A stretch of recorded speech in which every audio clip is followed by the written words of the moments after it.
Hello, everyone, and welcome back to another episode of Exceed Limitless. This is a space where we really take all those topics and dive into the deeper truth and grow wise together. This whole month of June, I was focusing on love and relationship, and today is one that's so important to wrap this topic up. On Monday, I will finish the topic, but today I really want to talk about the topic that we all crave. Many of us misunderstood, and most of us really struggle with love. So, today I want to emphasize that loving someone or being loved is really not a fairy tale. We're talking about a real, raw, messy, expensive, and grounded love. Love can be everything. And I took a lot of information from several books that I was reading. One of them is Wise as F by Gary John Bishop. I really love this author. He's very blunt, very, open, and he says so many different things. In that particular book, there were three chapters that covered love and relationship, which was absolutely phenomenal. I also used the book by Brené Brown, if you guys read them, and Scott Peck, that really talks about life experience, soul nourishment, and some wisdom about love. So I want to talk about how to stop shrinking in love, why love is not something you fall into, but actually something you build, and how to love yourself before you love others, and then loving others with courage, boundaries, and so much more deep inner work. So it doesn't matter if you are single right now, in a relationship, healing from a breakup, or just rebuilding your own relationship. This session is for you.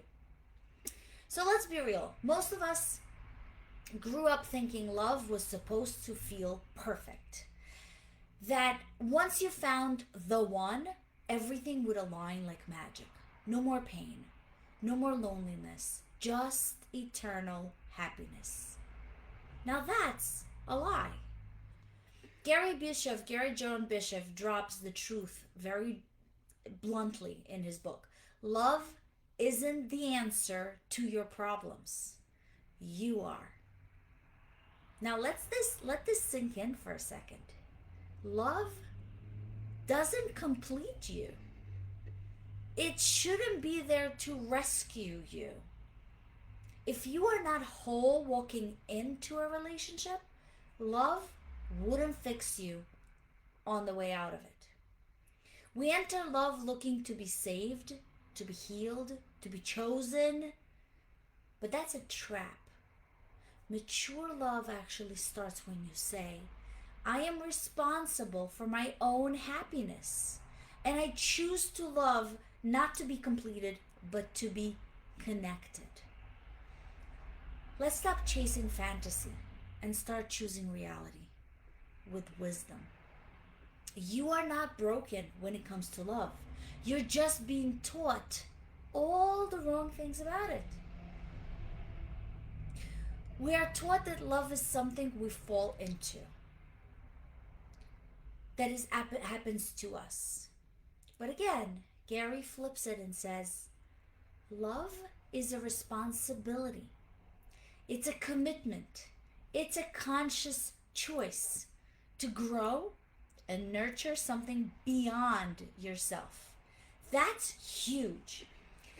It means if love is not working, maybe it's not because you are unlovable, but because you are avoiding responsibilities, choosing from wound instead of wisdom, and expecting someone else to do the work that your healing requires. So ask yourself, how am I treating the people I say I love? What am I expecting love to be or to do that I haven't done for my own self? Wise love is not passive.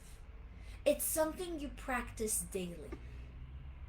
If your love life is a mess, you've got to look at your own contribution. It's not about shame. It's about ownership. You are showing up with truth, or are you showing up with unhealed trauma? Do you avoid those hard conversations? Do you weaponize with silence? And we talked about silence, giving that silence treatment really shows immaturity. Do you stay when you should actually leave? Or do you leave when you should stay? Loving someone doesn't give us a free pass to be unconscious. Stop performing love and start practicing love. And how do you practice love? With grit, honesty, and consistency. Accountability isn't just about fixing what's broken. It's about becoming the person who can love wisely. So let's talk about vulnerability. We cultivate love when we allow our most vulnerable and powerful selves to be deeply seen and known. But vulnerability is so scary. It's terrifying, especially if you've been hurt before. So we perform, we shrink, we try to control. We think that love actually requires us to be small, agreeable, invisible. You're not supposed to get small or smaller in love. You're supposed to be expanding. That's the key. Wise love doesn't mean that you disappear inside someone else. It means you stay you while you let someone else fully see you as you are. If you shrink to be loved, that's not love, that's survival. And let's go deeper than that. Are you choosing love, or are you reacting from fear? Let me break it down for you. Are you silent because you value peace? Or are you silent because you afraid of rejection? Are you staying in a relationship because you actually love someone? Or are you staying in a relationship because you're afraid to start over? Are you giving because you care? Or are you just giving to please because you're afraid to lose? Love and fear cannot drive the same car. One has to sit in the back while the other is driving it. Fear contracts. Love expands.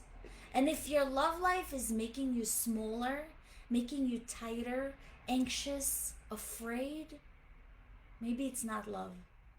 Maybe it's time to choose again. Let's be clear. You can't offer wise love to others if you abandon yourself. You want better love? Start with being a better partner for yourself. That means stop ghosting yourself. Set boundaries that honor you. And be honest, even if it's hard. The most loving thing you can do for others is love yourself fully. So they don't have to carry what you are not owning. When you love yourself unconditionally, you stop needing people to complete you. Instead, you're actually inviting them to connect with the real you. And that's liberating. That is so magnetic. And that's true love. Let me share a story with you. A woman I know stayed in a relationship for years. Not out of love, but out of fear. Fear of being alone and fear of looking the failure in other people's eyes. Even fear of the unknown. But one day, she asked herself, am I choosing this person out of love? Or am I actually choosing this person out of fear?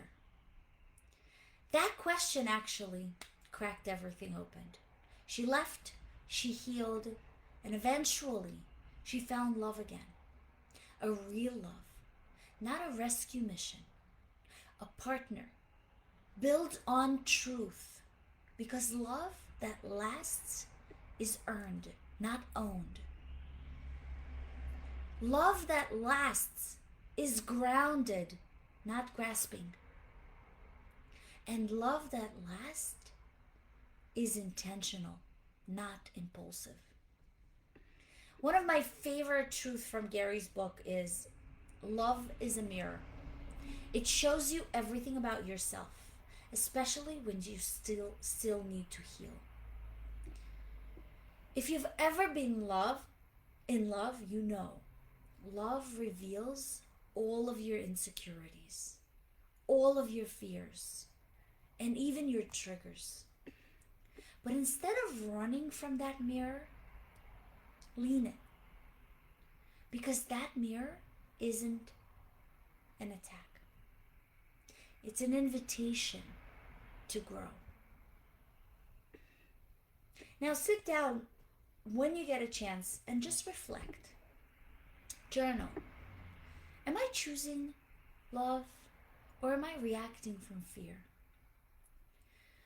What am I expecting love to fix that I need to heal in my own self? Ask yourself, which is very, very important, am I shrinking to stay in love? Or am I expanding because of this love? Am I showing up in love with truth or with performance?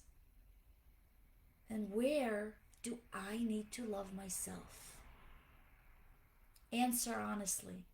Your truth is actually your breakthrough.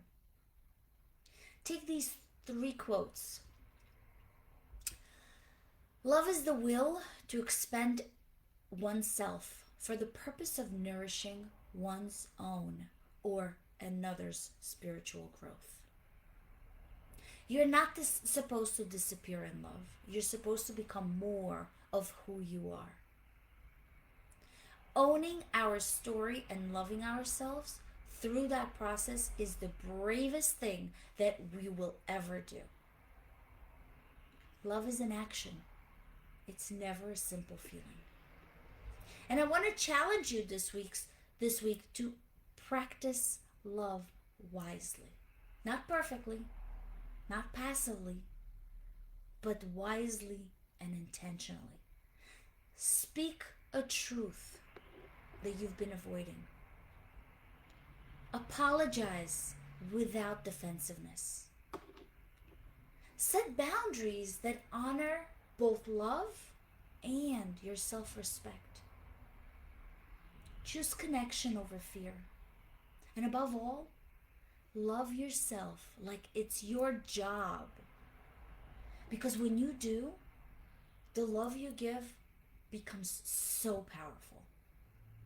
It becomes grounded, brave, expensive, and yes, very wise. Thank you for being here with me today, and I hope that this helped you summarize this month. On Monday, I'm going to have the last session about love, but I want to connect it to my next month topic, which is parenting. And as I will connect that, the very first thing I will be talking about in parenting is, again, loving yourself so your kids can see. It's so important. It's such a message to the whole entire world. And once you learn and cultivate that, so many other things in your life will start falling in like a puzzle. Remember, wise love isn't found. It's built. It's built for yourself. It's built for your own relationships. It's been built for your family, your career. Everything builds on love. Until next time, stay grounded, stay limitless, and always love wisely. I will see you soon on Monday.